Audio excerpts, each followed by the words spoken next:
Welcome back. More U.S. troops on the ground now in Israel. The country sent 100 service members along with an anti-missile defense system to the Middle East. They're there to help Israel defend itself against a potential missile attack from Iran. Let's bring back Jan Weber and Mark Schwiebert. This comes while the Biden administration threatens to stop supporting Israel unless it helps deliver more humanitarian aid to Gaza. The Jerusalem Post reports Hamas intercepted a lot of that support over the last several months and is storing that in warehouses. Israel now killed the Hamas leader in Gaza after killing Hamas's political leader in Iran a couple of months ago. And U.S. forces also attacked Houthi rebels in Yemen who've been launching missiles at commercial ships in the Red Sea. How much does the U.S. move to send troops put in the hands to create a wider war? And is the administration being hypocritical with mixed messages, Mark Schwiebert? Yeah, I think that President Biden's response has been a measured and appropriate response to date. He has basically said Israel is one of our strongest allies and most reliable allies in the Middle East, and they were attacked in the first instance and they're defending themselves. Now, having said that, I think the issue of humanitarian relief is a huge one because it's had a profound impact on innocent civilians in both Gaza, southern Lebanon, and northern Israel.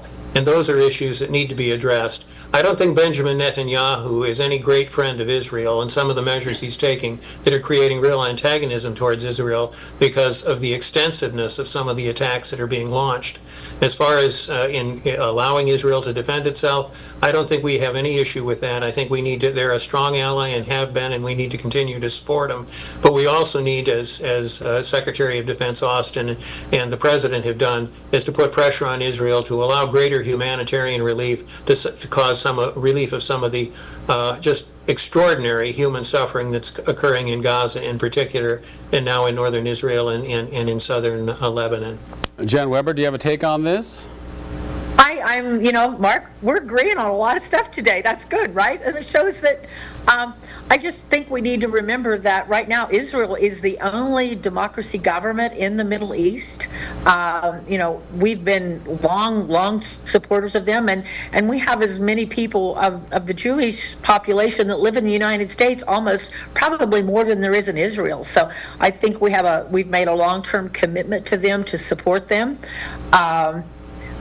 If we don't support them, we don't know what Iran is going to do. That could be detrimental to, domestic trade for many countries around the world. It's a tough situation, and I think that humanitarian responsibles are necessary. And you see these families that are on some of the national news shows that are crying out from their family, not having heard from their family members for well over a year now. I think that would be a terrible situation to be in.